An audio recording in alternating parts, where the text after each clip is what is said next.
don't think I ever wanted too much. I didn't need perfection. I didn't need constant attention. I didn't need someone to save me. I just wanted to be cared for. I wanted someone who noticed when I went quiet, someone who checked in without being asked, someone who didn't treat my presence like something optional. But every time I tried to explain that, it sounded like neediness, like I was asking for too much. So I stayed quiet. I accepted less. I told myself I was independent enough to not need reassurance, but deep down that wasn't true. I wasn't asking to be obsessed over. I wasn't asking to be put on a pedestal. I was asking to matter, to feel like my absence would be noticed, like my feelings would be considered, like I didn't have to earn basic care by being easy, understanding, or low maintenance. And every time I didn't get that, I told myself it was fine, that this is just how people are, that expecting care is unrealistic, that I should be grateful for whatever effort showed up, but wanting to be cared for doesn't make you weak. It means you're human. It means you want a connection where effort is mutual and presence isn't forced. And the hardest part is realizing how long you stayed in places where you felt invisible just because you didn't want to seem like you needed too much. I didn't want someone to fix me.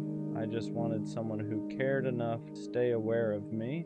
At some point, wanting to be cared for turns into accepting the bare minimum. You stop asking questions, stop expressing needs, stop pointing out what hurts, because every time you do, it feels like you're asking for too much. So you adjust, you get excited over replies that should be normal, you appreciate effort that should be consistent, you thank people for things they do effortlessly if they truly cared, and you tell yourself this is just how love works. But deep down you feel it, the imbalance, the quiet disappointment, the way you're always the one paying attention. You're not asking for grand gestures, you're asking for awareness, to be checked on, to be considered, to feel like your emotions aren't an inconvenience, but instead you keep shrinking your expectations to fit what people are willing to give. You call it being low maintenance, being understanding, being independent, when really you're just afraid that if you ask for more, you'll lose what little you have. And that's the part that hurts, because you don't want more love, you just want the love that's already there to show up consistently. You don't want to beg for care, you want it to be natural.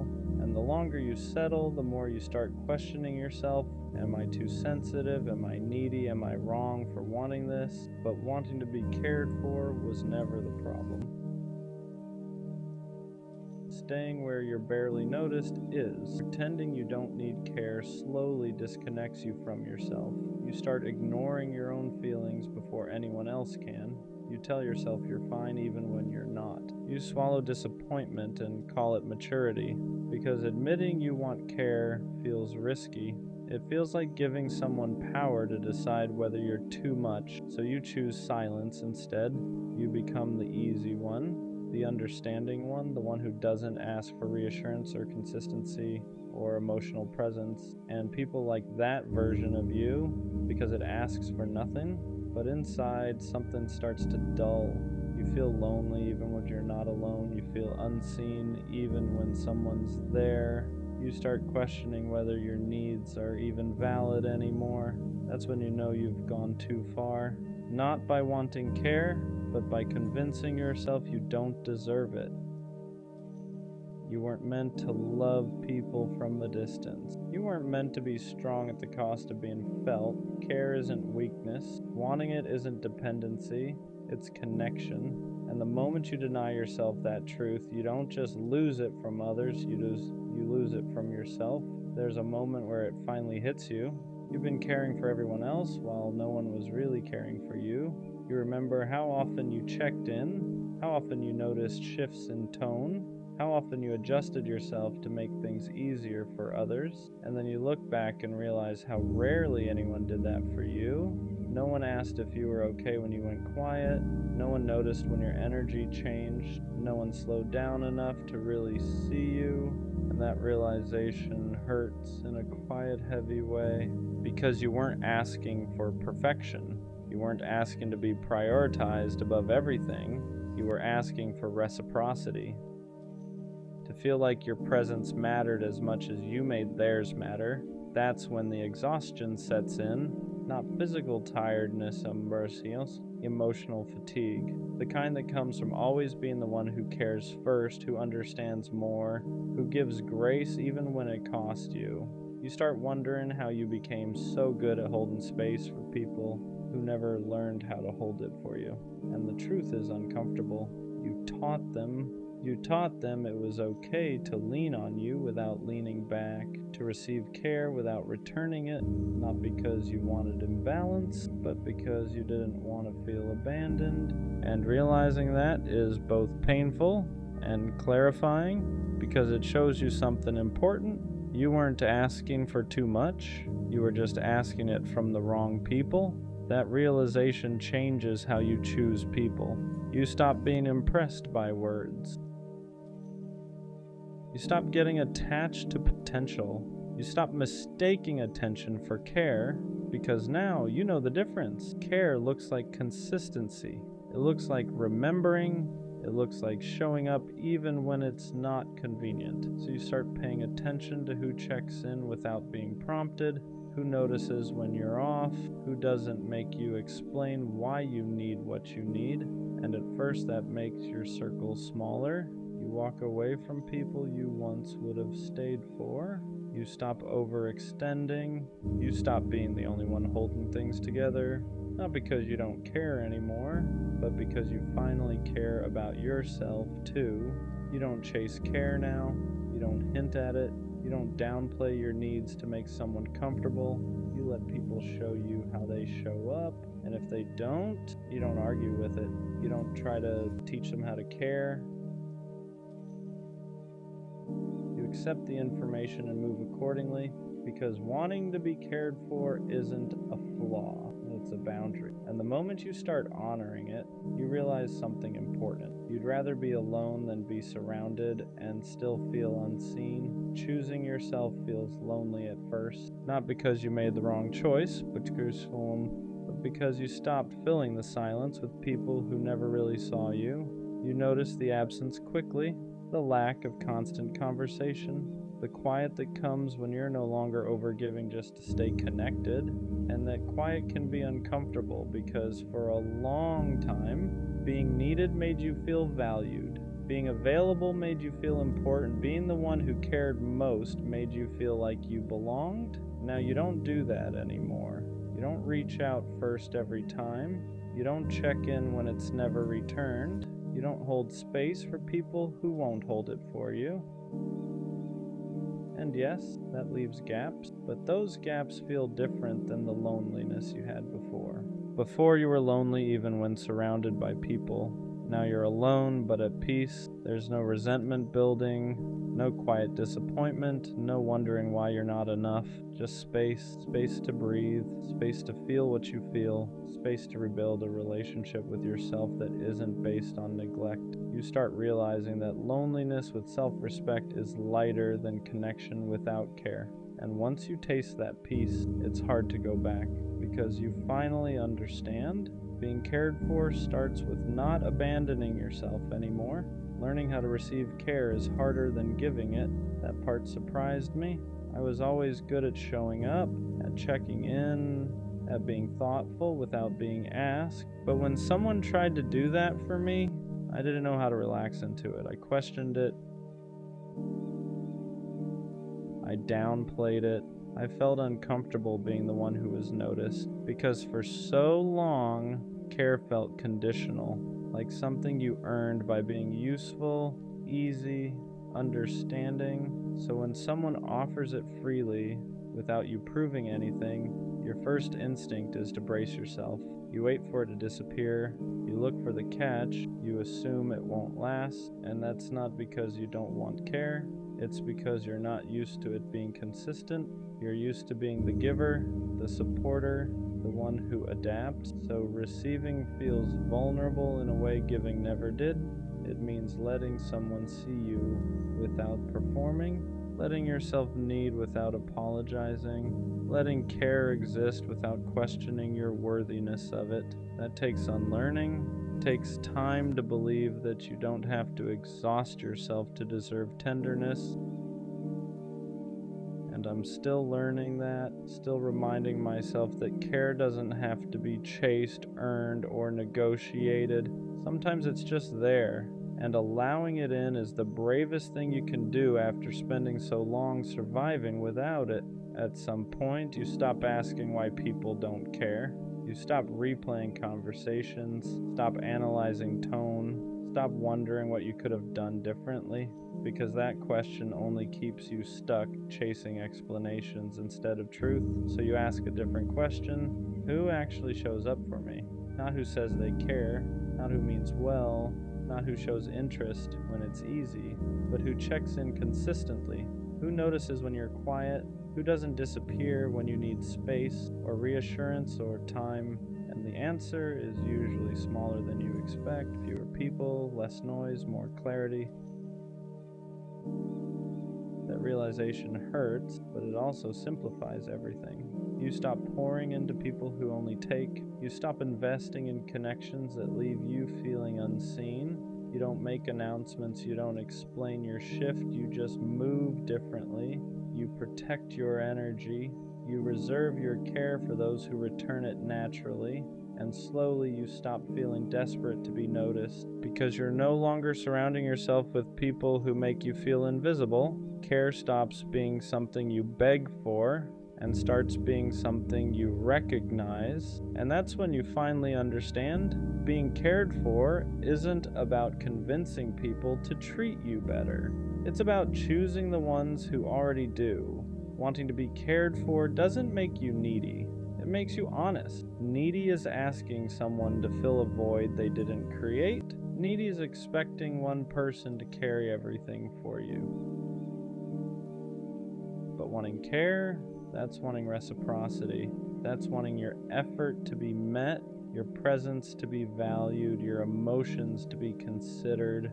You're not asking someone to revolve their life around you. You're asking them to see you. And somewhere along the way, you were taught that asking for that was too much. So you minimized yourself. You softened your needs. You told yourself independence meant not needing anything from anyone. But that wasn't strength. That was self-denial, because even the strongest people need to feel cared for sometimes, need to feel noticed, need to feel like their existence matters to someone else. You don't want care because you can't survive without it. You want it because connection is part of being human. And the moment you stop shaming yourself for wanting that, everything changes. You stop apologizing for your needs. You stop pretending you're okay with being overlooked. You stop accepting crumbs just to feel included. You realize something important. You're not asking for too much. You're asking the wrong people. At the end of all this, I realized something simple. Wanting to be cared for is not something I negotiate anymore.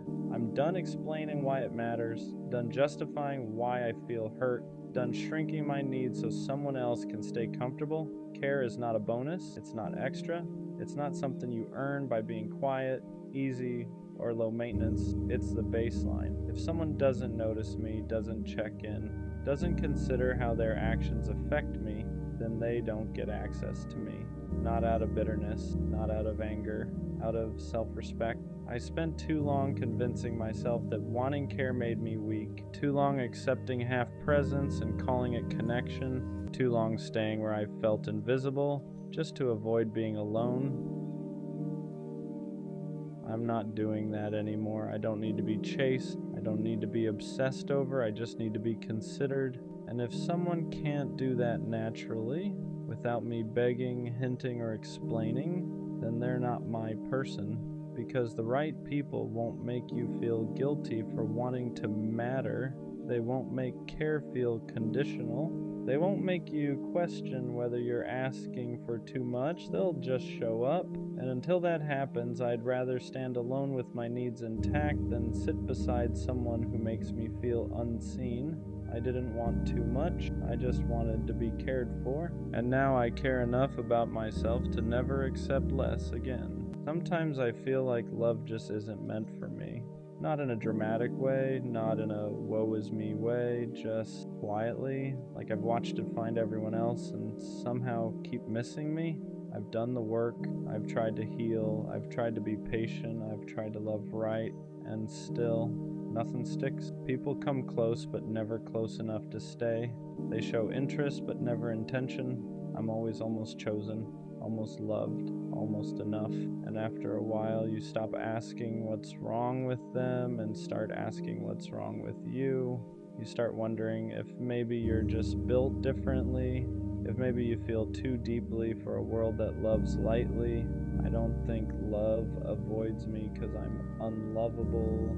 I think it avoids me because I don't fit into how people love now. I don't do casual well. I don't know how to care halfway. I don't know how to pretend I wouldn't be hurt if it ended. And that makes people uncomfortable. They like the idea of me. They like the attention. They like being wanted. But when it comes time to choose, to commit, to stay, they hesitate. So I end up alone again. Not because I didn't try, but because I refuse to chase what doesn't choose me back. And that's the part no one talks about. Sometimes loving yourself means accepting that love might take longer to find you, or worse, that it might not come at all.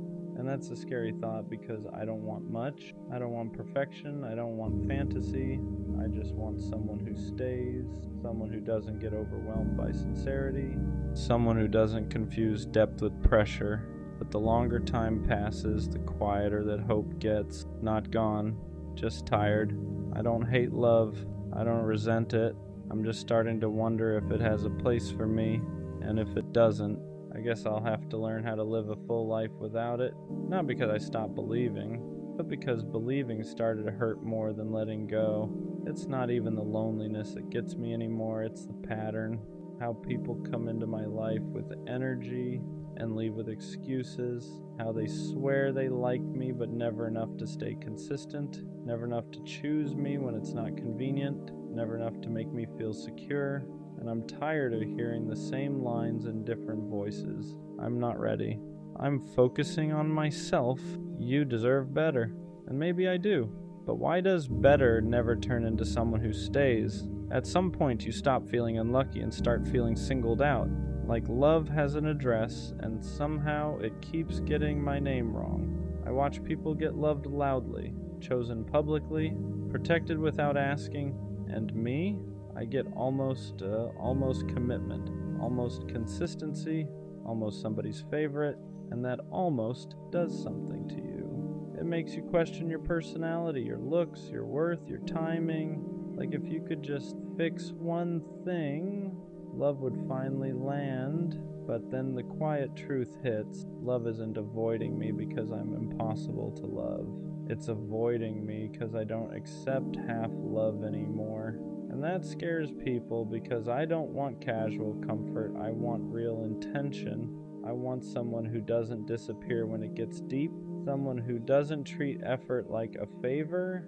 Someone who doesn't love me in waves. And if that kind of love doesn't exist for me, then I guess the hardest thing I'll ever do is stop waiting for it to show up. Not because I'm bitter, because I'm tired. After a while, you stop getting excited when someone new shows up. Not because you don't want love, but because you don't trust it to stay. So you hold back without meaning to. You don't open all the way. You don't imagine futures anymore. You don't let yourself get attached too fast, because every time you did before, it ended the same way. Distance, silence, someone slowly pulling away while pretending nothing changed. So now you detach early. Not out of coldness, out of self-defense. You start preparing for the ending before the beginning even settles. You keep one foot out the door because history taught you that staying hopeful hurts more. And the worst part, people feel that. They sense your hesitation, your guardedness, your quiet expectation that this won't last, and they match it.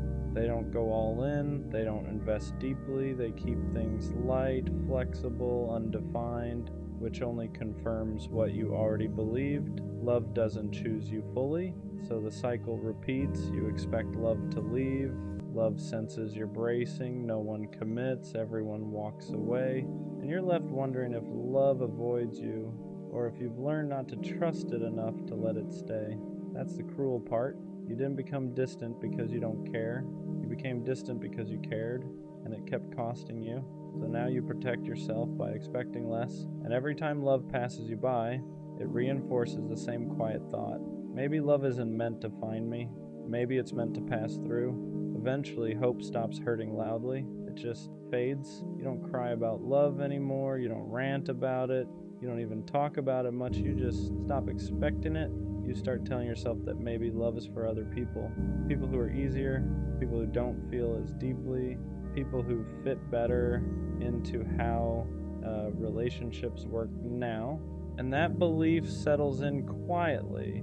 You still show up. You still try when someone new comes around. But there's a ceiling now. You don't let yourself dream past the present. You don't imagine forever. You don't let excitement get too loud. Because disappointment trained you. You learned that getting your hopes up only makes the fall harder. So you keep them low, manageable, contained. People think you're calm. They think you're chill. They think you're emotionally mature. But really you're just tired of believing in something that keeps proving you wrong. You start romanticizing independence, telling yourself you don't need love anyway, that you're better off alone, that attachment is overrated, and maybe part of that is true.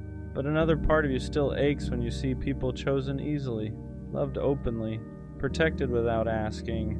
You don't envy them. You just wonder why it never seems to be you. And the scariest thought creeps in, what if this isn't a phase? What if this isn't healing? What if this is just acceptance? Acceptance that love won't find you no matter how patient you are, no matter how much you grow, no matter how carefully you love. So you make peace with the idea that maybe love isn't your story, and that peace feels less like relief and more like surrender.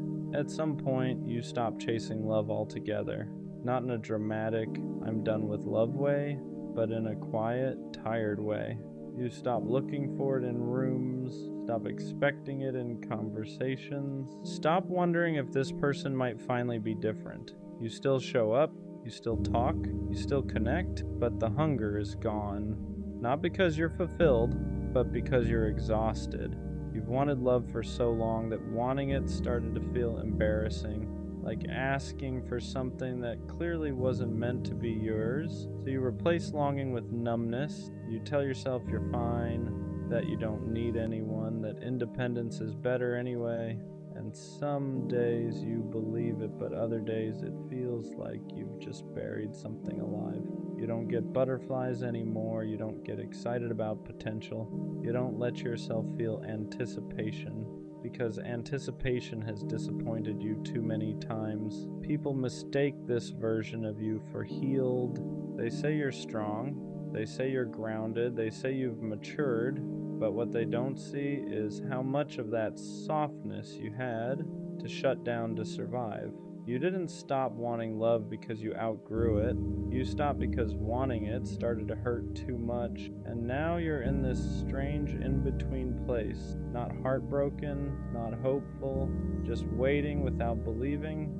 And the thought that scares you the most isn't being alone. I was wondering if you've waited so long that even if love did find you now, you wouldn't know how to let it in. Sometimes the thought hits you that maybe love did try to find you before, and that's harder to sit with than believing it never came at all, because then you have to ask yourself if you were too hurt to see it, too guarded to trust it, too used to disappointment to believe something good could last. You replay moments differently now. People who tried to get close, but you kept at arm's length. Connections you didn't fully invest in because you were already bracing for the end. Not because they were bad, but because you were tired. Tired of hoping, tired of opening up, tired of being the one who cared more. So you stayed cautious, you stayed reserved, you stayed prepared to lose, and maybe that protection kept you safe, but it also kept you distant. That realization stings because it means love wasn't always the one that failed to show up. Sometimes it showed up quietly and you were too wounded to let it stay. But even knowing that, you don't blame yourself. You were doing what you knew how to do to survive repeated disappointment. You weren't cold, you weren't careless, you were scared. Scared to believe again and have it fall apart like it always did. So you chose control over vulnerability, distance over hope, certainty over possibility. And now you're left wondering if love will ever feel safe enough again to recognize when it's real. That question lingers, not loudly, not urgently, just quietly in the back of your mind. At some point, fear quietly replaces hope, not all at once, not dramatically, just slowly. You stop expecting good things to last. You stop trusting excitement. You stop letting yourself believe that something real could finally choose you. So you protect your heart. At first, it feels smart, responsible, like growth. You don't overshare. You don't get attached too fast. You don't let people see how much you care. But over time, protection turns into distance. You're not just guarding against pain anymore. You're guarding against connection. You start filtering yourself, keeping conversations surface level, holding back emotions before they even have a chance to exist. And people feel that. They don't push deeper, they don't try harder. They assume you're not that interested, which feeds the same belief again. Love doesn't choose you. But what's really happening is that fear is deciding for you. Fear is telling you it's safer not to hope, safer not to want too much, safer not to open the door all the way. Because every time you opened it before, something left. So now you keep it cracked, just enough to say you tried, never enough to risk getting hurt again. And that's the quiet tragedy of it. You didn't stop believing in love because you don't care. You stopped because caring started to feel dangerous, and the longer fear sits in the driver's seat, the harder it becomes to remember what hope even felt like. Eventually you start telling yourself you're better off alone, not because you don't want love, but because wanting it feels pointless. You say things like, I'm used to being by myself, I don't need anyone, I'm fine the way I am. And part of that is true, you're strong on your own. You have learned how to survive without being chosen. You can build a life that doesn't depend on someone staying. But there's another part you don't talk about, the part that still wants to be seen, the part that still wants someone to stay without being asked, the part that wonders what it would feel like to finally be someone's first choice. So you compromise with yourself. You don't hope, but you don't fully let go either. You live in this middle space where love is something other people get, and you quietly prepare for a life without it. You stop imagining shared futures. You stop picturing growing old with someone. You plan your life around independence because that's the only constant you trust. And people admire you for it. They call you self-sufficient. They say you're unbothered. They think you're healed. But healing isn't supposed to feel like convincing yourself you don't want something you still ache for. You didn't choose solitude because it fulfilled you. You chose it because disappointment taught you not to expect more. And the scariest part, the longer you live like this, the more normal it feels. Love stops feeling like something missing and starts feeling like something unrealistic. And that's when you wonder if love didn't avoid you at all. If you just slowly stop believing you were allowed to have it. The truth is, you never stopped wanting love. You just stopped admitting it. You tell yourself you're fine alone, that you've outgrown the need for romance, that you're focused on yourself now. But late at night, when everything's quiet, that truth shows up. You still imagine being chosen, still wonder what it would feel like to be someone's safe place, still crave a love that doesn't hesitate. You just don't say it out loud anymore. Because admitting you still want love feels dangerous. It feels like setting yourself up for disappointment again. Like reopening a door you worked so hard to close, so you downplay it, you joke about it, you bury it under independence and self-control. But wanting love never made you weak. Being hurt just taught you to hide that want better. You learned how to survive without being chosen. but survival was never the same as fulfillment, and deep down you know the difference. You didn't stop believing in love because you healed. You stopped because believing started to feel like self-betrayal. Like hoping for something that never came was making a fool of you. So you chose silence instead. But that silence doesn't mean you're done wanting love. It just means you're tired of wanting it alone. At some point, you have to face the question you've been avoiding this whole time. Is love really done with you, or are you done believing in it? Because the truth is, love didn't disappear overnight. It faded every time you were disappointed, every time someone almost chose you, every time you opened up and watched it fall apart again. Eventually, believing started to feel stupid, like hoping for something that clearly wasn't meant for you. So you stopped. Not because you stopped wanting love, but because you couldn't handle wanting it alone anymore.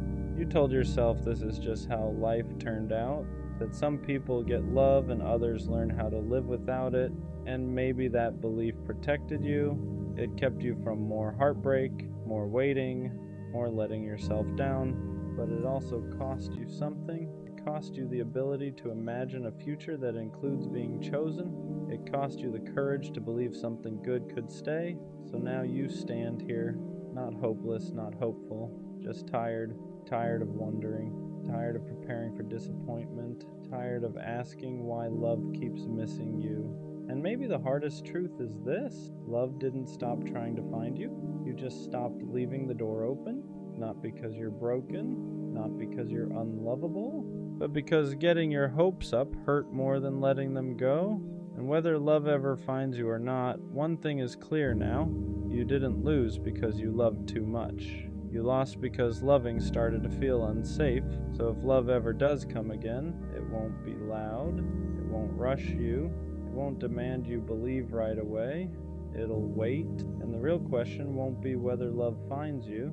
It'll be whether you're willing to believe again when it does. No isn't the worst thing a girl can say, but the worst thing a girl could do is to pretend to like you or love you, get you attached, treat you like her boyfriend, and tell you she's not ready for a relationship. Shawty just played you like she's playing Animal Crossing. If there was an Olympic sport for getting played, best believe you would have gotten a gold or bronze medal. Y'all didn't even get past the talking stage. She dragged it out like this was 13 Reasons Why. If this was me, finding her would be as easy as trying to find the one piece. This type of disrespect is something you can't tolerate. The woman species now makes your blood boil. Talking to girls romantically is something you don't even want to hear about. This is the type of pain and heartbreak that will have you up at 3 a.m. doing 3 sets of 20 push-ups while thinking of ways to change your life around. This is the type of pain that makes you want to get rich and conquer the world. After this type of foolery, she might have turned you nonchalant. Now every girl you meet after her suffers. It's like she broke the way you loved and trusted. This is honestly most of us guys' lore. A lot of us aren't born nonchalant. It's usually someone who makes us feel that we need to be this way to protect ourselves from the way we were once hurt. This is why I always say don't give away your love and your heart too soon. Then it could all be a game of poker, and these girls are waiting for you to show your hand so they can crush you and take you for everything you have. After that kind of situation, you don't just move on like nothing happened. People act like you can just charge it to the game, but that game took something from you. It took the version of you that believed words matched actions. It took the version of you that assumed consistency meant interest,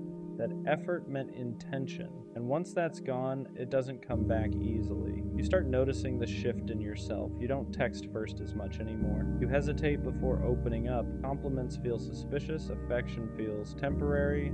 You're no longer asking, do I like her? You're asking, is this even real?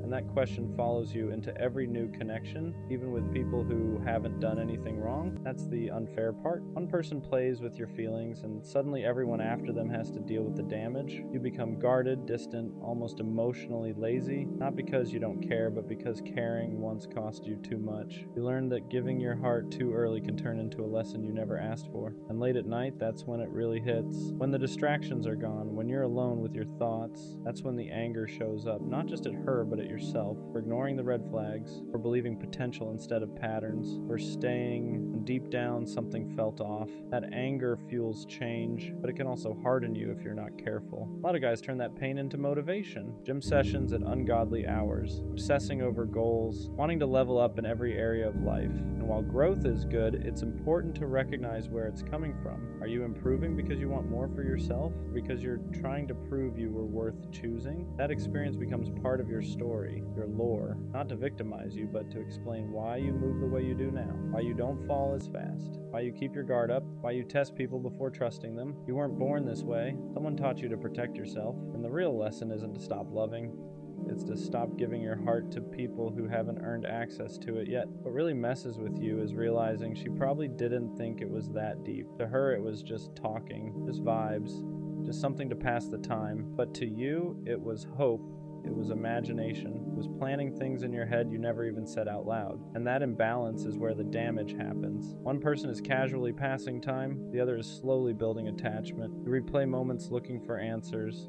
The good mornings, the late replies that still felt warm, the way she acted like she cared without ever committing to it, and you start asking yourself if you imagined it all, if you read too much into things, if you're the problem for feeling deeply in a world where people stay shallow on purpose. That's when trust starts cracking, not just trust in others, but trust in yourself. You stop believing your intuition because last time it led you straight into disappointment. So now you second guess everything. Is she flirting or just being nice? Does she actually like me or just like the attention? You become hyper aware, constantly scanning for signs that history is about to repeat itself. And the worst part is how it rewires your expectations. You go into new situations already bracing for impact, already assuming it won't last, already preparing for the moment they pull back and say they're not ready. So instead of enjoying the present, you're always waiting for the drop, always half gone even when you're still there. This is how people become emotionally unavailable without meaning to, not because they don't want love, but because love once felt like a setup, like something that was offered just to be taken away. So you start protecting yourself in quiet ways. You don't get excited too fast, you don't express how much you care. You keep things surface level until someone proves they're different. But here's the truth, nobody tells you. What happened to you wasn't weakness. It was sincerity meeting someone who didn't know what they wanted. And that doesn't mean you should stop being sincere. It just means you have to be more selective with who you give that version of yourself to. After that kind of situation, something shifts in you. You're not loud about it, you don't announce it, but you feel it in the way you move. You stop leading with your heart and start leading with caution. You don't text first as much. You don't double text. You don't let yourself get excited over potential anymore. You tell yourself it's maturity, but deep down, it's fear wearing a calmer face. You start believing that caring less is safer, that being detached is smarter, that if you never let anyone get too close, they can't pull the rug from under you again. So you keep people at arm's length, you flirt without intention, you talk without expectation, you convince yourself this is control, but really it's armor. And sometimes you miss the old you, the version of you that loved freely, that didn't overthink every reply, that didn't feel embarrassed for being excited about someone. You miss how deeply you used to feel before it backfired. You don't know how to go back without risking the same pain again. That's how one situation can bleed into every future one. You start punishing people who haven't done anything wrong yet, not intentionally but subconsciously. You assume they'll leave, assume they'll switch up, assume they'll say they're not ready once you get attached, so you stay one step ahead emotionally, just in case. And the scary part is how normalized this becomes. People praise you for being nonchalant, for not caring too much, for being unbothered. They don't see the nights you still replay things in your head. They don't see how guarded you've become. They don't see how badly you still want something real, even though you act like you don't. But here's the part you need to hear. Becoming colder isn't healing, it's surviving. And survival is not the same as growth. You didn't lose because you cared. You lost because you cared about someone who wasn't capable of matching it. One day, someone will come into your life and your walls will confuse them. They'll feel the distance, they'll wonder why you hesitate, and you'll have to decide whether you're going to keep letting the past decide how you love, or whether you're ready to risk feeling again, this time with someone who actually means it. Here's the truth, nobody really prepares you for. The hardest part isn't getting played, it's what happens after, when you meet someone new who actually treats you right, and you don't know how to receive it. Their consistency feels suspicious. Their interest feels too good to be true. When they text back fast instead of feeling secure, Your mind starts asking, what's the catch? Because your brain remembers patterns, remembers how attention turned into attachment, and attachment turned into disappointment. So now every good thing feels temporary. You don't relax into love anymore, you brace for impact. You're always waiting for the switch up, the moment they pull away, the moment they say they're not ready, the moment you realize you were just another phase to them. And it's exhausting, because part of you wants to love again the way you used to. Fully, honestly, without holding back. But another part of you is screaming not to, telling you that being vulnerable is dangerous, that letting someone see you is how you get hurt, so you stay halfway in, halfway out. Enough to not be alone, but not enough to be devastated again. That's why you start confusing peace with boredom. Healthy love feels quiet compared to chaos. There's no guessing games, no mixed signals, no emotional roller coaster. And because you got used to inconsistency, stability feels unfamiliar, almost wrong. You catch yourself thinking, why isn't this hurting? Why am I not anxious? And that's when you realize how much damage was done, but healing doesn't mean you'll never be cautious again. It means learning when caution is protecting you, and when it's sabotaging something good. It means unlearning the belief that love has to hurt to be real. It means reminding yourself that not everyone is playing a game, even if someone once did. You're not broken for being guarded, you're human. You adapted. Don't let one person's inability to love you properly rewrite who you are at your core, because the version of you that loved deeply wasn't weak. That version was brave, and one day when it's safe again, you'll recognize that feeling, and you'll know it's finally real. What nobody tells you is that after being hurt like that, you don't become heartless overnight. You become careful. You start analyzing everything, tone, timing, energy. You replay conversations in your head, not because you're obsessed, but because you're trying to protect yourself from ever feeling that stupid again. You promise yourself you'll never miss the signs next time. So when someone new comes around, you don't jump in. You test the waters. You pull back just to see if they'll step forward. You stop texting first, not because you don't care, but because you're scared of caring more again. You don't want to be the only one invested. You don't want to be the one waiting ever again. And sometimes that defense mechanism costs you something real. The person in front of you isn't the one who hurt you. They're not playing games. They're not keeping you around for attention. They're just trying to get to know you, but your heart doesn't know the difference yet. It's still in survival mode. You might even catch yourself pushing them away emotionally, acting distant, acting unbothered, acting like you don't care as much as you actually do, because caring openly once led to pain, and you don't want to relive that lesson. You tell yourself you're just being smart now, more mature, more controlled. Deep down, there's a part of you that misses loving without fear, and that's the conflict. You want connection, but you don't want to bleed for it. You want intimacy, but only if it doesn't cost you your peace. So you move slow, you keep walls up, you tell yourself if it's meant to be, they'll stay. And if they leave, at least you didn't give them everything. Just know this. Healing isn't about rushing back into who you were before. It's about choosing who you want to be now. Someone wiser, someone more aware, but still open, still capable of real love. Because the goal was never to become cold, it was to stop giving your warmth to people who couldn't handle it. Here's the truth. Most people never say out loud. Becoming guarded doesn't mean you lost your ability to love. It means you finally learned your worth. There's a difference. You didn't harden because you're bitter. You hardened because you had to survive something that broke you when you were genuine. You remember how freely you used to give, how you didn't hesitate, how you showed up with your whole chest. No hesitation, no backup plan. You didn't measure effort, you didn't keep score, you just loved. And when that got taken advantage of, it didn't just hurt your heart, it shook your identity, it made you question if being that open was a mistake. So now you hesitate. You don't open up right away, you don't trauma dump, you don't promise things too early. You don't let people know how deeply you feel until they've proven they're safe. And that's not weakness, that's discernment, that's growth. But sometimes people misunderstand that version of you. They call you distant, nonchalant, emotionless. They don't see the emotional discipline it took to become this way. They don't see the nights you had to teach yourself how to let go, how to sit with silence, how to stop chasing explanations that were never coming. And yeah, it gets lonely sometimes because not everyone has the patience to get past your walls.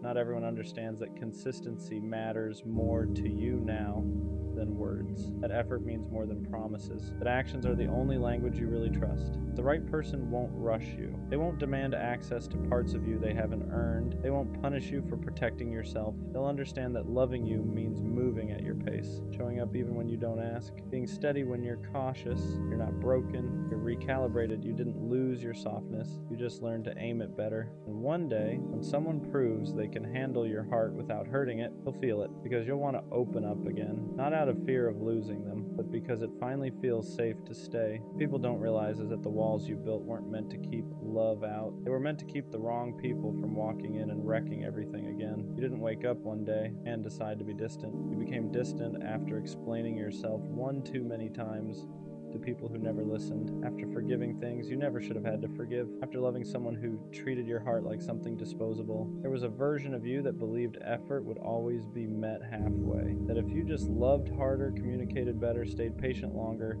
things would work out. And when that belief collapsed, it didn't collapse quietly, it shattered, because you weren't just mourning a person, you were mourning the version of yourself that thought love was always safe. So now you watch patterns, you notice energy shifts, you pay attention to how people show up when it's inconvenient, not when it's easy. You don't get attached to potential anymore. You don't romanticize promises. You wait to see if words and actions line up, and if they don't, you detach without explaining yourself the way you used to. Some people call that cold, but it's not. It's clarity. You're tired of giving the benefit of the doubt to people who already showed you who they were. You're tired of staying loyal to people who only kept you around when it benefited them. You're tired of feeling stupid for caring too much, so you stopped overextending. You stopped proving. You stopped begging to be chosen. And yeah, sometimes you miss how deeply you used to feel. Sometimes you miss how excited you got, how hopeful you were. But you also remember the crash, the nights you questioned your worth, the way your chest felt heavy for weeks, the way you blamed yourself for someone else's inability to love you properly. That's why you don't rush now. That's why you don't fall fast. That's why you protect your peace like it's sacred, because you know what it costs to rebuild yourself from emotional ruins. And the truth is, the right person won't see your caution as a flaw. They'll see it as proof that you value yourself. They'll be patient enough to earn your trust, consistent enough to soften your guard, safe enough to remind you that not everyone comes to take. You're not afraid of love, you're afraid of losing yourself again. And that fear makes sense. Here's the part nobody tells you when you go through something like that. The fact that you're guarded now doesn't mean you're broken. It means you survived, it means you learned, it means you finally stopped pouring yourself into people who treated your heart like something they could pick up and put down whenever they felt like it. You didn't lose your ability to love. You just stopped giving it to people who didn't know how to hold it. Deep down, that soft version of you still exists. The one who loves deeply, the one who shows up, the one who means what they say and stays when things get uncomfortable. You didn't kill that part of yourself. You just hid it. You locked it away until someone proves they're safe enough to see it again. And that's growth, because love isn't about giving everything immediately anymore. It's about watching how someone treats your time, your effort, your vulnerability. It's about noticing if they stay consistent when there's nothing to gain, if they choose you when it's inconvenient, if they respect your boundaries instead of testing how far they can push them. You're not asking for perfection now. You're asking for honesty, for effort that doesn't disappear, for reassurance that doesn't feel forced, for a connection that doesn't make you feel anxious, confused, or small. And the right person won't make you feel like you have to guard yourself forever. They won't rush you. They won't pressure you to open up faster than you're ready. They'll understand why you hesitate, why you question, why you move slower than before, because they won't see your past as baggage. They'll see it as context. One day, someone will come into your life, and instead of triggering your fears, they'll quiet them. Instead of making you overthink, they'll bring peace. Instead of making you feel like you have to protect yourself, they'll make you feel protected. Until then, it's okay to choose yourself. It's okay to walk away faster. It's okay to protect your heart. You're not cold. You're not heartless.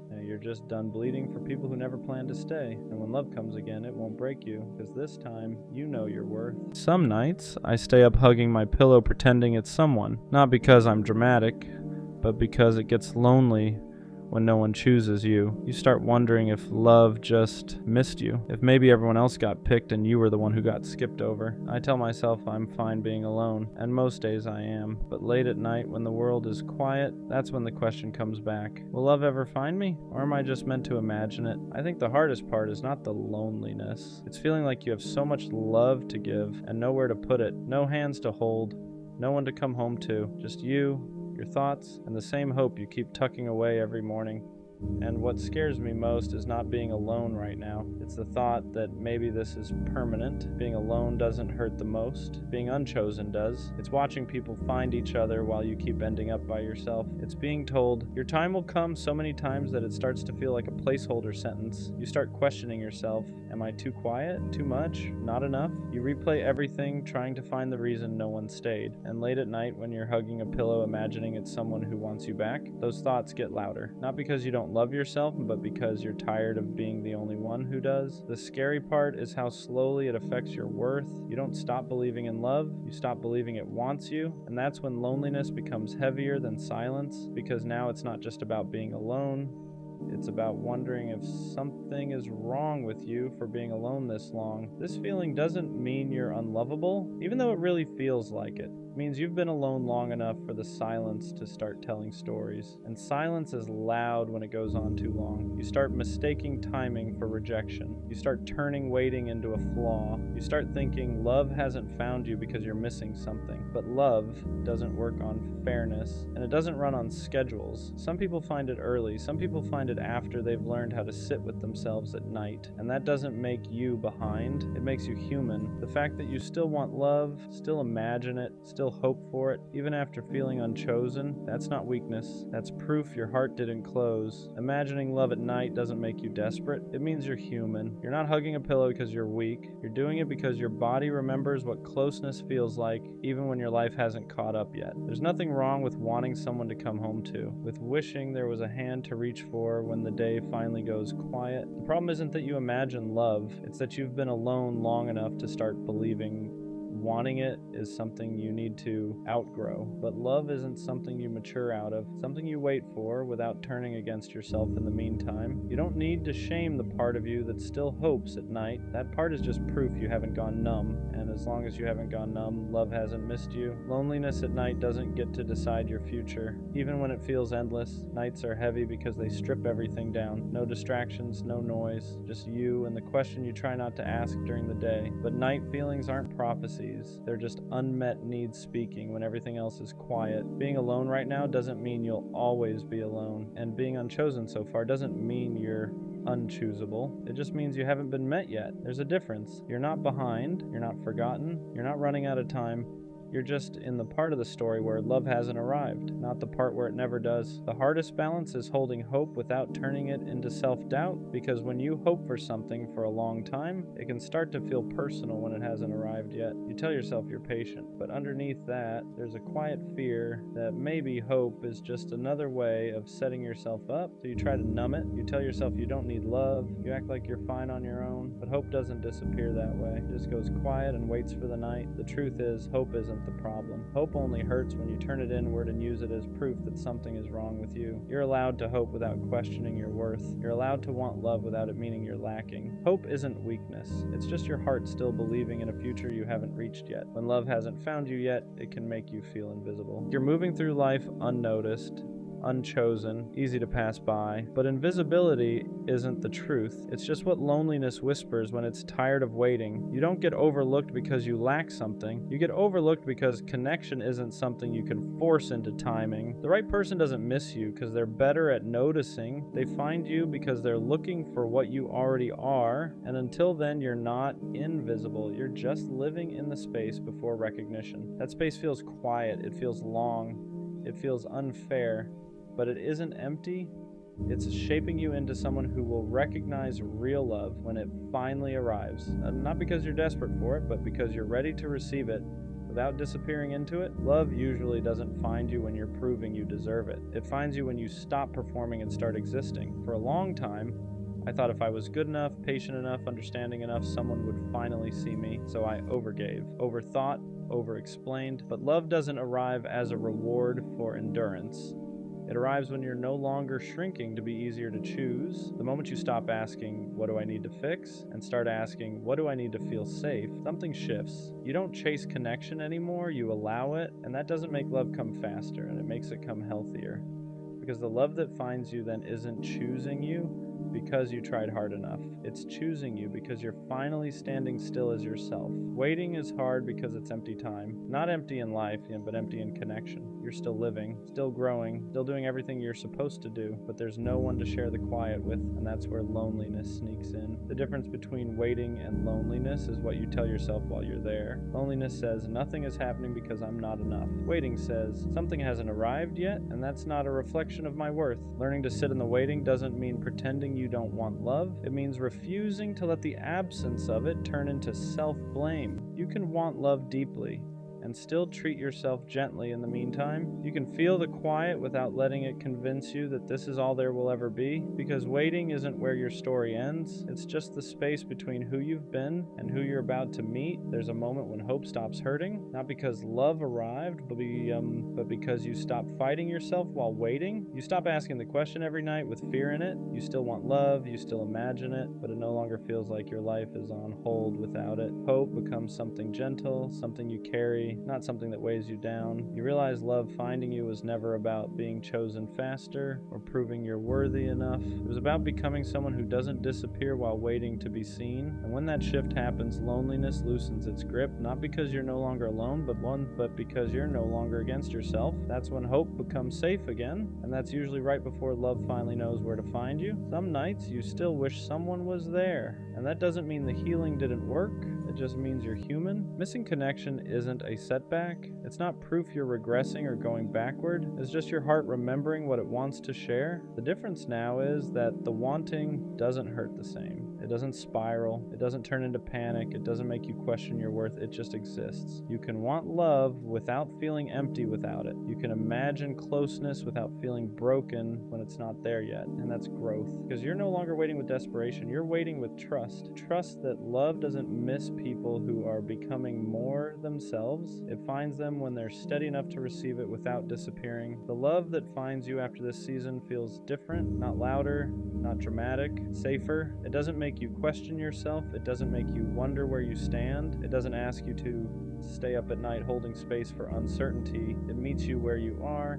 And because you've spent time alone, because you've learned how to sit with yourself, you don't cling to it, you appreciate it, you don't lose yourself in it because you know what it feels like to hold yourself first. That's why this waiting was never a punishment, it was preparation, not to make you stronger in a hard way, but steadier in a soft one. So if you're still alone right now, still asking if love will ever find you, it will. And when it does, you'll understand why it couldn't find you earlier. You weren't meant to be met when you were questioning your worth. You were meant to be met when you finally believed you were already enough. If you're asking that question right now, it doesn't mean you're behind. It means you're honest. You're honest about wanting connection, about feeling alone sometimes, about hoping there's more than just nights where you hug a pillow and imagine what could be. And that honesty matters. Love doesn't find people who gave up on it. It finds people who stayed open even when it hurt. People who learned how to be alone without becoming bitter, who waited without turning against themselves. So no, love didn't miss you. It just hasn't arrived yet. And when it does, it won't feel like something you chased or finally earned. It'll feel like something that recognizes you, like it knew where you were the whole time, and suddenly those nights won't feel so heavy anymore. Not because you forgot them, but because they led you right where you were meant to be. One day you won't ask the question anymore, not because love arrived overnight, but because you stopped measuring your life by what's missing. You'll still want connection, you'll still imagine it sometimes, but it won't feel heavy. You'll realize you didn't waste these nights. You were learning how to stay gentle in a quiet season, and that matters because the love that eventually finds you won't have to convince you that you're worth choosing. You'll already know. And when someone finally holds you, it won't feel like something you waited forever for. It'll feel like something that arrived right when you were ready to be seen, not as someone hoping to be chosen, but as someone whole. Going through that stage in a relationship where all you do is argue is one of the worst feelings in the world. Because it's not like you stopped loving them. It's not like you don't care. You still want to be with them. You still want to talk to them, laugh with them, spend time with them. But for some reason, you just can't see eye to eye anymore. She doesn't understand you. You don't understand her. And every conversation turns into tension. Every small thing becomes a problem. So now y'all are distant. Not on the phone like you used to be. Not checking in the same way. Not feeling connected the way you once did. And what hurts the most is knowing they probably don't even realize how much this is breaking you inside. How unhappy you are. How badly you just want them to understand your side, the way you're trying to understand theirs. This is the stage where most people give up. They start thinking, maybe this person isn't the one for me. But that's not the truth. Every real relationship goes through moments like this, moments where communication feels impossible, moments where love feels buried under frustration, moments where both people are tired, misunderstood, and hurt. That doesn't mean you leave. That doesn't mean you stop trying. That doesn't mean the love isn't real. Love isn't only the easy days, not just laughing and being happy all the time. Pushing through the rough moments together instead of walking away when things get uncomfortable. Every road gets rocky, every path gets hard, but if you keep walking, eventually you hit smoother ground. The arguing won't last forever, the distance won't last forever, the sun does come back out, but too many people quit right before things start getting better. They leave when saving the relationship was still within reach. So don't give up on someone you love just because things are hard right now. Go through the struggle with them, grow through the pain together, because the relationships that last aren't the ones that never argue. They're the ones that choose each other, even when it hurts. It hits different when you finally realize you're not as important as you thought you were. Not because anyone said it out loud, but because their actions slowly started saying it for them. The replies got shorter. The effort faded. The conversations that once lasted all night now feel forced, or don't happen at all. At one point, you were their go-to, their comfort, the person they called when they couldn't sleep, the one who always showed up, always listened, always cared a little more than you probably should have. They made you feel like you mattered, like your presence meant something, like you were needed, and maybe that's why this hurts the way it does. Because now you barely recognize the version of them that's talking to you, if they even talk to you at all. You start replaying everything in your head, wondering where it changed, wondering what you did wrong, wondering if you asked for too much or gave too much or just cared in a world that didn't ask for that kind of heart. It's not even about wanting them back anymore, it's about questioning if it was ever real, if the connection you felt was mutual, or if you were just filling space until something better came along. That's the part no one talks about, how being slowly forgotten hurts more than being cut off completely, because there's no closure, just confusion, just silence where love used to be loud. You gave them the best parts of you, your time, your energy, your late nights, and honest feelings, and they walked away like it was nothing, like it didn't leave a mark. But here's the truth you need to hear. You didn't lose your value, you didn't become less important, you just stopped being important to someone who couldn't meet you where you were. And that doesn't mean you were too much, it means they weren't enough. Some people can't handle someone who loves deeply, who shows up consistently, who cares without keeping score. They don't know what to do with that kind of heart, so they distance themselves, they detach, they disappear. But one day someone else will meet you and won't need reminders of your worth. They won't make you question your place in their life. They won't make you feel optional, because the right people don't forget you. They don't slowly fade away, they stay. And until then, remember this. Being forgotten by someone you cared about doesn't mean you didn't matter. It just means you loved louder than they were capable of hearing. I make fake scenarios in my head, not the good kind, not the hopeful ones, the kind where I lose you in ways that haven't even happened yet. It's like my brain refuses to let me have peace, even when things are good, even when you're here, even when you've given me no real reason to doubt you. I still imagine the worst. I picture you texting someone late at night, laughing at messages I'll never see, sharing parts of yourself that I thought were mine. I imagine the day you wake up and realize maybe I'm not enough, maybe this isn't what you really want, maybe I was just a phase you outgrew, and I hate it. I hate how real it feels. I hate how convincing my own mind can be, because it's not about trust. I trust you more than I trust myself. It's about fear of losing something that means so much to me that my mind tries to write the ending before the story even gets there. Like if I can imagine the heartbreak first, maybe it won't destroy me when it happens. Like if I prepare for the pain, I'll somehow be ready for it. But the truth is, it already hurts. It hurts now. Just thinking about it, just imagining it. That's what overthinking does. It turns love into a battlefield where the only war is in your head. It makes you fight shadows. It makes you grieve losses that never happened. It makes you mourn versions of people and endings that don't even exist. I catch myself replaying conversations, analyzing tones, reading between lines that were never written. Did that text sound distant? Why did it take longer to reply? Why did my chest tighten for no reason at all? And I know it doesn't make sense. I know there's no proof. I know I'm creating problems out of thin air, but my body doesn't know that. My heart doesn't know that. It reacts like the pain is real, like the loss already happened. My chest still sinks. My stomach still knots. My heart still breaks like it actually happened. I wish I could turn it off. I wish I could silence the what ifs just long enough to breathe, just long enough to enjoy what's right in front of me. because the present moment is good, and I don't want to ruin it by being afraid of a future that might never come. But overthinking doesn't care about logic, it doesn't care about reassurance, it doesn't care about facts, it only cares about fear. And fear always finds a way to whisper the worst case scenario. It tells you to brace yourself, to pull back, to protect your heart before it's even in danger. But sometimes, in trying to protect yourself, you start hurting yourself instead. You start distancing yourself from love, from happiness, from something that could actually be real. And maybe this is a reminder I need, maybe this is a reminder you need. Don't scare yourself out of something that could be the greatest experience of your life. Don't grieve an ending that hasn't even been written. Sometimes the bravest thing you can do is stop listening to the fear and choose to stay present, even when it's scary, even when it feels vulnerable, even when your mind is trying to convince you you're about to lose everything. Because love isn't meant to be survived, it's meant to be lived. And if you can still listen, even when it's hard, there's still a way back. It's letting the distance grow so wide that you forget how to listen to the person you once loved without effort.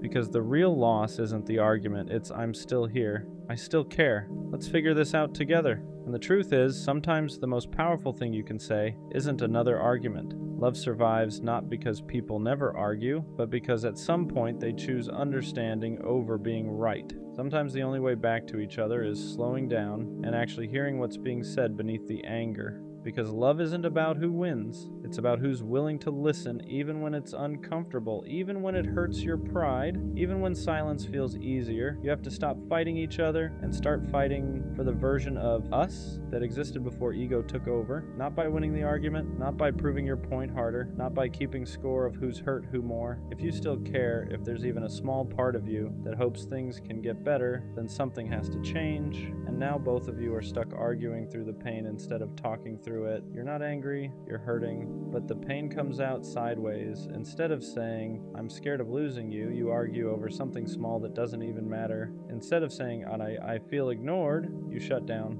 So instead of saying, that hurt me, you raise your voice. Especially as a man, you were probably never taught how to communicate hurt without sounding cold, defensive, or angry. I don't want to lose you. That storm where both people are tired, emotionally drained, misunderstood, and too hurt to say the one thing that actually matters. Every real connection goes through this phase. But here's the part nobody really talks about. You just want to feel seen again. You want to feel like your feelings still matter, like the version of you that made them laugh, that made them feel safe, that made them choose you is still there, somewhere underneath all this tension. You don't want to argue, you don't want to push them away, you don't want to feel distant from someone who used to feel like home. What hurts the most is that deep down, neither of you actually wants this. Now it feels like every conversation is a competition.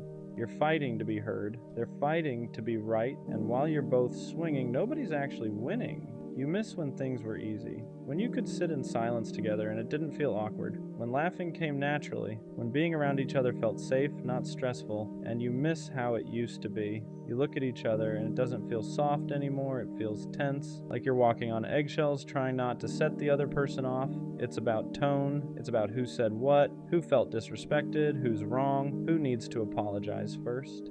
The texts start feeling colder, shorter, dry. Calls don't last as long anymore. And when you do talk, it's not about love. It's not about missing each other. It's not even about how your day went. Like you could say something as simple as, good morning. And by the end of the conversation, it's, why are you talking to me like that? Or, what's your problem? You ever reach that point in a relationship where everything somehow turns into an argument?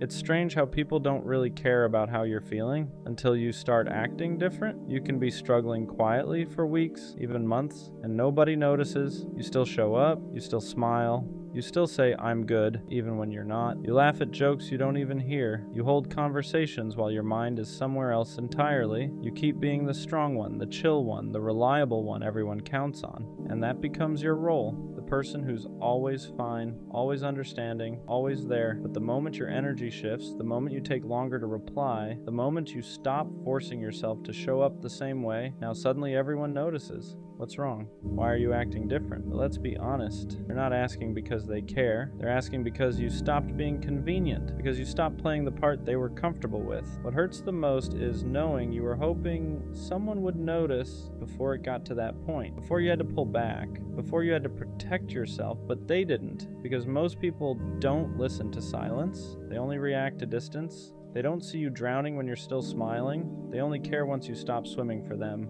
and that's when you realize the truth. People don't miss you when you're struggling. They miss you when your absence disrupts their life. So don't feel guilty for pulling back. Don't apologize for choosing peace. You're not cold. You're not acting funny. You're just tired. Tired of being the one who checks in. Tired of being strong for everyone else. Tired of people only noticing your worth once you stop giving them access to it. Let go of the people who only want the best parts of you.